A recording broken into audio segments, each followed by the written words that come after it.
Docteur Alain Capotici, bonjour. Bonjour. Vous êtes notre invité sur Eusawi TV, vous êtes docteur en informatique, vous êtes maître assistant des universités CAMES et vous êtes le président directeur général du groupe Serco qu'on ne présente plus bien évidemment au Bénin.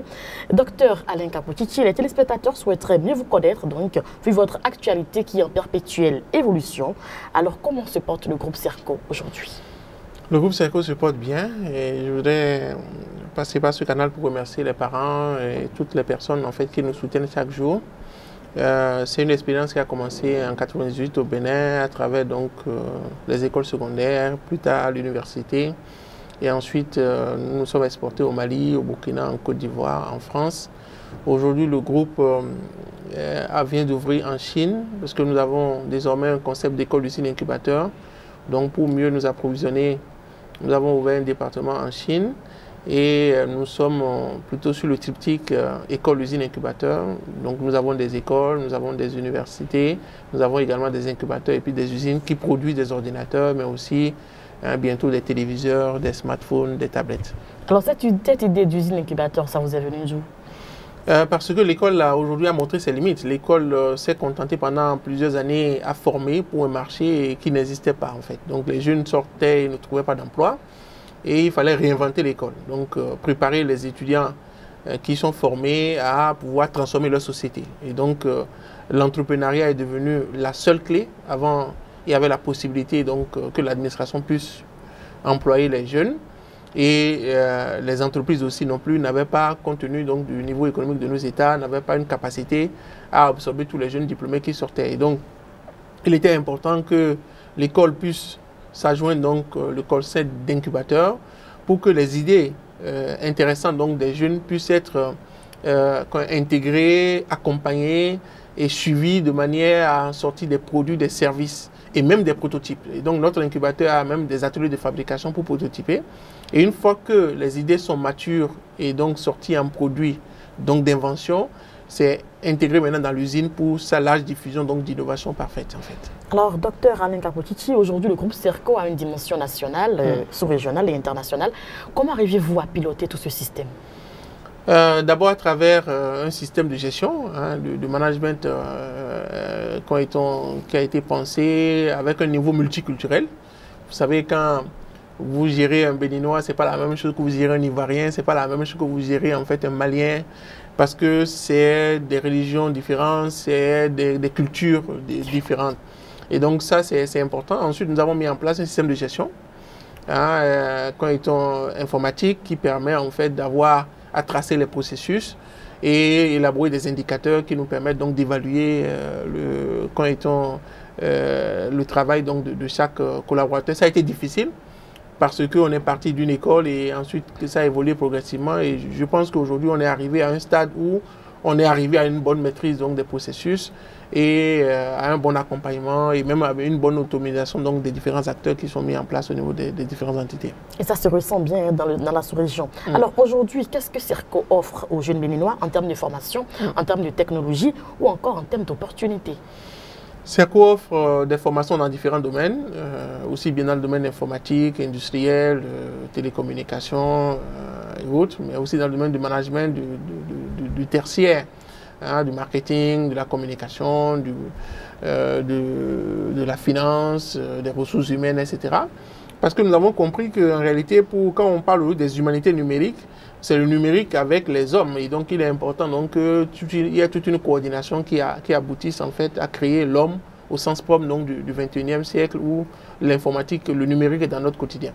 Mais en dehors de ça, en termes d'opportunités, c'est qu'on va préparer le jeune uniquement, pas avoir juste un diplôme, mais avoir un ensemble en fait d'outils, de ressources pour affronter donc, son milieu, en termes de négociation, de management de projet, de créativité, de programmation neurolinguistique. Donc il s'agit d'un ensemble aussi de valeurs qu'on inculque pour que le jeune, une fois sorti, soit capable de pouvoir impacter positivement son environnement. Maintenant, bien entendu, tout ceci se fait dans un cadre avec du matériel, avec de l'équipement et aussi un accompagnement une fois sorti que le jeune puisse véritablement avoir les outils pour intégrer le marché. Alors, docteur Alain Capotici, après plus de 7 ans d'expérience dans l'enseignement supérieur privé, quel bilan pouvez-vous faire aujourd'hui? Le bilan peut se faire déjà au nombre des diplômés qui sont sortis. Au Bénin, par exemple, 3500 diplômés environ sortis.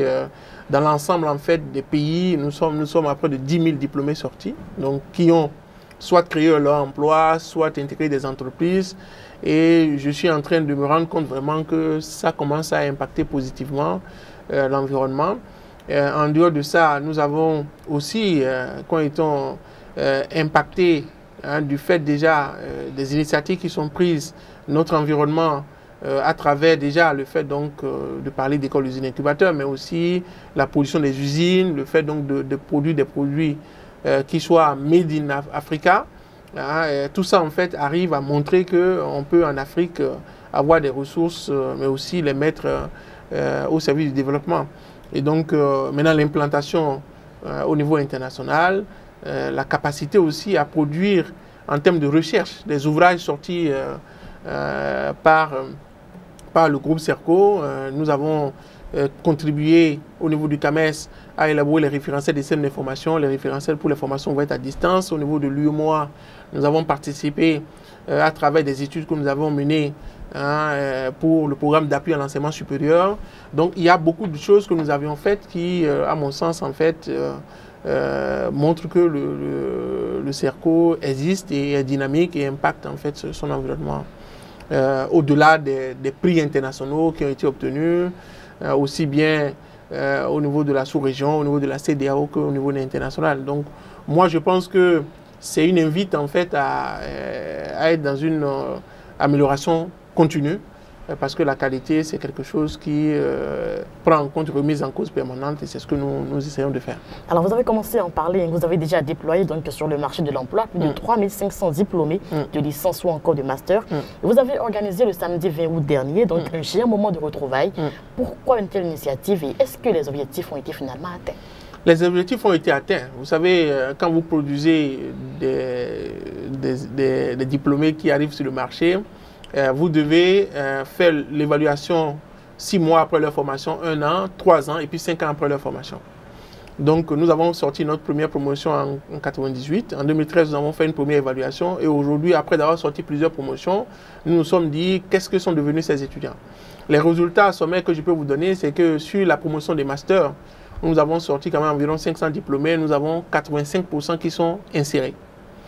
85% quand il dit qui aujourd'hui ont une fonction, qui ont une activité. Nous avons 5% qui sont en chômage, de courte durée, parce qu'il y en a qui ont été en CDD, etc.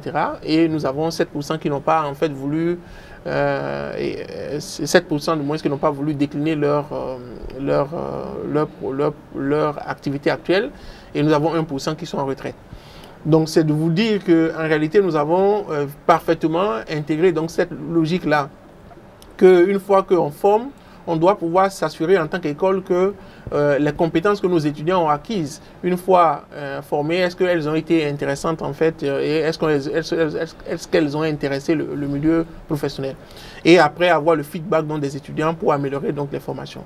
Et je crois que ce club alumni, le club des anciens qui a été mis en place, permet donc de pouvoir avoir ce retour, mais en même temps de créer une solidarité entre les jeunes, formés, de pouvoir aussi promouvoir quand ils ont le diplôme CERCO et aussi constituer en eux-mêmes un réseau. Vous savez, aujourd'hui, quand il y en a qui ont créé des entreprises, on a vu qu'il y a près de 20% qui ont créé par eux-mêmes leur propre entreprise, qui sont aujourd'hui des chefs d'entreprise, contre une moyenne quand même sous-régionale d'environ 1%.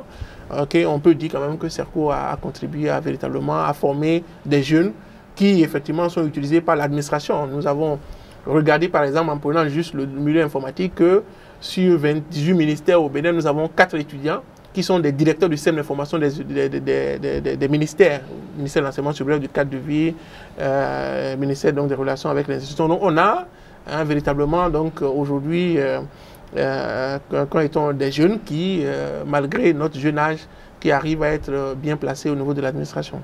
Alors, docteur Alain Kakoutchi, dites-nous à cœur ouvert, est-ce que c'est facile d'entreprendre au Bénin? Est-ce que le climat des affaires est encourageant? Est-ce que c'est propice? Parce qu'on le sait bien, vous avez reçu beaucoup de coups, vous avez le doigt assez large, vous les avez supportés. On peut en parler? Je peux dire, en tant que jeune entrepreneur, et meilleur jeune entrepreneur de la CEDEAO, parce que j'ai été élu en 2010, meilleur jeune entrepreneur de la CEDEAO, après une compétition qui a été organisée au niveau des chambres de commerce, au niveau national, donc des différents pays de la CEDEAO. Et je peux dire que si vous réussissez au Bénin, vous allez déculper votre potentialité ailleurs. Tout simplement parce que moi, c'est du rôle de mes 17 années d'expérience en matière d'entrepreneuriat ici au Bénin que je le dis, et après m'être exporté en France, en Côte d'Ivoire et autres et tout. Et je vois que nous avons plus de facilité, à mon sens, comment on appelle, en tout cas quand je regarde l'environnement, le milieu des affaires, on pourrait après aller dans les détails, l'environnement familial, la contrainte en fait du fait que nous avons un tissu social très développé chez nous, tout ça en fait culturellement impacte le jeune entrepreneur qui a envie donc d'entreprendre. Et nous avons aussi une forte culture d'intellectuels au Bénin. On fabrique beaucoup de diplômés et donc les gens sont beaucoup plus orientés vers l'administration, et le jeune qui entreprend quelque part au sens de la famille prend trop de risques.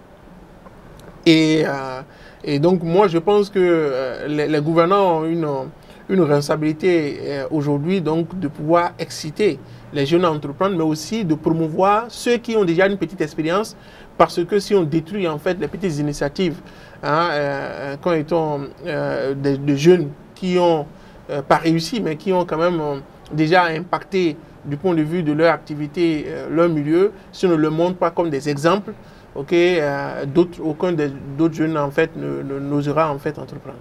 Alors, docteur Alain Kapotchichi, quelles ont été les difficultés majeures que vous avez rencontrées, ou du moins qu'avez-vous capitalisé comme expérience, et vous de tout cela, quels conseils pouvez-vous donner donc à la jeune génération? Les difficultés, j'en ai eu au point où je pense que je suis préparé pour les affronter, je suis préparé pour les transformer en opportunités.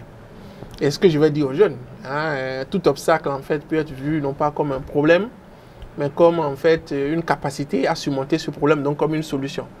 Et donc moi, je pense que la créativité, l'innovation en fait provient de la résolution, de la capacité à résoudre des problèmes. Et donc je crois que c'est ce qu'il faut que les jeunes retiennent. Il n'y a pas de malheur, il n'y a pas de bonheur. Tout malheur en fait peut être source d'opportunité. On peut prendre l'exemple en fait des gens qui fabriquent des cercueils, par exemple. Les morts peuvent être une opportunité pour vendre. Encore que nous avons Richard Flash qui a dit qu'il faut qu'on pense quand étant opportunité, mais d'une certaine manière. Je crois bien que les jeunes en fait ont cette opportunité de voir aussi que nous avons un pays qui a beaucoup de problèmes, d'énormes difficultés, et c'est là où les entreprises peuvent germer. Et donc qu'ils cessent de se victimiser, qu'ils se disent que notre pays vise l'émergence, et en travaillant, nous pourrons y arriver. Alors, docteur Alain Kapotchichi, est-ce qu'on peut installer son entreprise à moindre coût?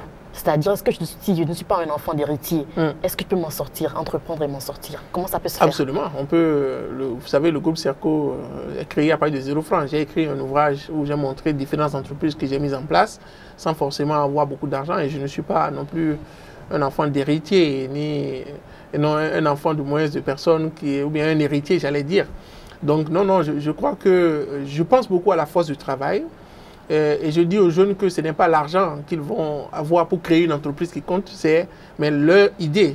L'argent ne fait pas d'idées, seules les idées font de l'argent. Donc le plus important, c'est cette capacité qu'ils ont à résoudre des problèmes, en créant de nouveaux produits, en créant des services. Et c'est la capacité justement à appréhender aussi ces opportunités, les gens qui peuvent potentiellement les aider, ceux qui ont les gens pensent argent alors qu'il faut prendre résolution de problèmes, il faut penser résolution de problèmes. Et donc, je crois que tout l'exemple de Serco, le développement de Serco, ça s'est fait non pas parce que Alain Kapotchichi est dans un parti politique, mais dans un club religieux donné, ou bien dans une association. Non, nous avons, au regard de notre travail au quotidien, de notre capacité aussi à observer ces problèmes et à travailler au quotidien, nous avons pu faire ce qu'on peut. Bien entendu, on arrive aujourd'hui à un stade où nous sommes une marque protégée au niveau de l'OAPI, et il devient important du point de vue d'intelligence économique que les États puissent nous accompagner. Et quand je dis État, par exemple la Côte d'Ivoire, pourquoi aujourd'hui on est Made in Côte d'Ivoire? Parce que vous arrivez à un stade aujourd'hui où quand on dit Open, c'est la marque de Serco, est en compétition avec HP, avec Asus, avec Acer, etc.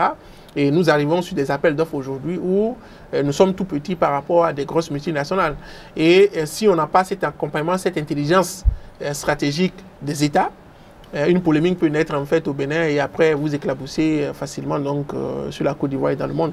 Et donc ça, on ne l'a pas encore compris et donc on n'est pas encore capable de fabriquer des multinationales chez nous. Ça montre bien aussi qu'on n'en a pas, à part des gens qui importent donc toutes les entreprises béninoises pratiquement sont dans l'import-export. Hein, des produits sur le lait, des autres et tout. C'est pas ça en fait qui sur le long terme fera développer le Bénin. C'est l'industrie, c'est la capacité à avoir une valeur ajoutée qui permet donc de pouvoir avoir des emplois sur le long terme qui fera donc développer notre pays. Alors le groupe Serco n'a plus rien à prouver au Bénin. Vous êtes aussi en Côte d'Ivoire, vous avez commencé à en parler. Comment ça se passe là-bas? Extrêmement bien, c'est-à-dire avec des alliances. Nous avons aujourd'hui une implantation en zone franche industrielle avec un ensemble de moins comment on appelle, de conditions qui sont offertes par l'État, 0% de droits de douane, 0% d'impôts, près d'un hectare sur lequel nous avons investi avec l'accompagnement, l'État qui a mis en place environ 1,4 milliard à travers le VITI pour accompagner le projet qui a une valeur d'environ 5 milliards. Nous produisons des ordinateurs, 400 ordinateurs jour aujourd'hui. On va monter en janvier à 2000 ordinateurs jour avec des infrastructures plus grandes. Des alliances sur les projets un étudiant d'ordinateur, sur les projets un citoyen d'ordinateur avec l'Agence nationale des services universels, l'ANSUT. Et aujourd'hui, un accord avec le ministère de l'Enseignement supérieur pour équiper les universités publiques, les 5 universités publiques et les 2 grandes écoles, d'unités de prototypage. Donc nous avons déjà implanté à l'université Félix-Houphouët-Boigny, au centre de Bingerville, donc la première unité, qui est une innovation dans la sous-région. C'est pour la première fois en fait dans une université africaine, en tout cas en Afrique de l'Ouest, où nous avons un centre de prototypage avec des imprimantes 3D, des systèmes de découpe laser, des fraiseuses numériques, un ensemble d'équipements qui permettent le prototypage. C'est-à-dire qu'on peut prototyper n'importe quel produit. Prototyper, est-ce qu'on peut savoir ce que ça veut dire? Prototyper, pour des personnes qui ne sont pas initiées. Voilà, c'est-à-dire que quand le jeune aujourd'hui, je suppose, veut fabriquer ce stylo, oui. Je me permets l'autre et tout, il va d'abord dire, voilà, je veux résoudre tel problème, et son produit n'est pas encore fabriqué. Donc, quand il va aller le décrire à un banquier, le banquier n'aura que l'idée ou bien le croquis de ce produit. Mais avec le centre de prototypage, on peut sortir le premier produit déjà qu'il peut aller montrer au banquier et ça lui parle plus parce qu'à partir de cela, déjà, il peut même commencer son marketing sur le marché, il peut commencer à préparer sa communication et faire un ensemble de choses. Donc, le prototypage, c'est le début de toute activité donc, de production industrielle. Voilà. J'espère que ça viendra au Bénin aussi, si ça n'y est pas encore. Oui, pourquoi pas, ça viendra. Non, je pense que, vous savez, à un moment donné, il faut choisir un endroit où l'environnement est propice, vous montrer de quoi vous êtes capable, et après, ce n'est plus à vous d'aller démarcher les autorités, mais c'est maintenant au gouvernant de venir spontanément. Je dis que la grande erreur qu'on a au Bénin, c'est que quand quelqu'un fait quelque chose, on dit moi aussi je peux faire pareil. Ou bien je vais aller chercher quelqu'un dans ma famille, voilà, un ami qui va le faire. Et les Ivoiriens aussi peuvent dire pareil, vous savez, je ne suis pas Ivoirien. Mais ils ont préféré quelqu'un qui a plus d'expérience, quelqu'un qui a déjà peut-être eu des échecs, mais aussi peut-être des réussites. Et tout le monde met les ressources ensemble pour aller plus loin. Ce que nous, on ne fait pas, en fait. Ce qui fait qu'on n'a pas de grosses entreprises. On a plutôt de gros individus qui, en fait, bénéficient d'avantages liés à un gouvernement. Et dès que le gouvernement part, en fait, les entreprises finissent. Disparaissent. Voilà. Alors, la rentrée, c'est prévu pour quand? La rentrée, c'est début octobre, le 3 octobre. Bien entendu, aujourd'hui, on est, comme on l'a dit, l'école même représentera 10% du chiffre d'affaires du groupe. Donc, c'est de dire que nous sommes dans une activité beaucoup plus pérenne, beaucoup plus dynamique en termes d'impact que ça peut avoir à travers le fait qu'on souhaiterait, par exemple, que chaque Ivoirien ou bien chaque Africain puisse avoir un produit, un téléphone open, une tablette open ou bien un téléviseur open. Donc ça, c'est la vision sur les 5 prochaines années. Vous avez un fort taux d'insertion aussi, j'ai remarqué. Quel est le secret? Voilà, le secret, c'est d'abord le fait d'avoir compris qu'au-delà de la formation, il faut préparer le jeune à entreprendre, à s'auto-employer, à avoir aussi des capacités réelles en matière comment on appelle, développement personnel. Hein, et ça, c'est très important et je crois qu'on a beaucoup travaillé. Je me réjouis donc que ça a pu avoir un impact fort sur l'environnement des jeunes, leur capacité à résoudre des problèmes dans l'environnement. Docteur Alain Kapouchichi, si vous devez renaître, est-ce que vous serez prêt à refaire le même parcours avec les mêmes difficultés? Serez-vous prêt à être encore entrepreneur, jeune entrepreneur? Je pense que, comment on appelle, je n'ai pas choisi à être au Bénin, je n'ai pas choisi donc dans ces difficultés. Mais je dois remercier le Seigneur et toutes les personnes en fait qui à chaque fois ont compris qu'il vaut mieux une petite étoile qui brille et donc je pense que j'ai une chance particulière. Et ce que je fais maintenant, c'est d'arriver à impacter d'autres jeunes pour dire vous pouvez faire la même chose. Donc je ne sais pas si je vais renaître entrepreneur. Je dis souvent à mes collaborateurs qu'à terme, en fait, eux, ils pensent que c'est moi qui suis le dirigeant alors que c'est moi qui suis l'employé. Vous savez, quand vous êtes chef d'entreprise et que vous avez peut-être une quinzaine de directeurs en face, vous devez non seulement donner la voix, mais vous devez aussi avoir un rôle de contrôle. Donc finalement, c'est vous, si le feedback n'est pas fait de façon permanente, en fait, c'est vous qui êtes obligé de contrôler chaque activité. Donc vous êtes le premier employé de la maison. C'est vrai. Et ça, c'est pas évident, en fait. J'aurais préféré une vie tranquille, un week-end assuré, amener mes enfants en vacances tout le temps, etc. Et tout, ça, c'est l'idéal. Mais je crois aussi que quand vous avez après des produits qui sortent, des distinctions et autres, et tout, c'est ce que j'explique à mes enfants, que ça peut compenser quelque part, qu'ils soient fiers du moins de leur papa, etc. Et tout. Je crois que c'est... Et c'est exact. Docteur Alain Kapouchichi, qu'est-ce que vous allez dire pour conclure cet entretien? Vous remercier et encourager beaucoup, effectivement, donc, cette initiative de la télévision numérique, du web, etc. Et aussi dire combien de fois je suis très heureux de découvrir votre environnement et vous remercier aussi. Merci beaucoup, docteur Alain Kapouchichi. Je rappelle que vous êtes docteur en informatique, vous êtes maître assistant des universités CAMES et vous êtes le président directeur général du groupe CERCO qu'on ne présente plus au Bénin. Merci à vous parce que malgré votre agenda très chargé, vous avez quand même été des nôtres. Merci beaucoup, docteur Alain Kapouchichi. On va donc se retrouver donc, le dimanche prochain pour un autre numéro de l'invité. D'ici là, portez-vous bien. Au revoir.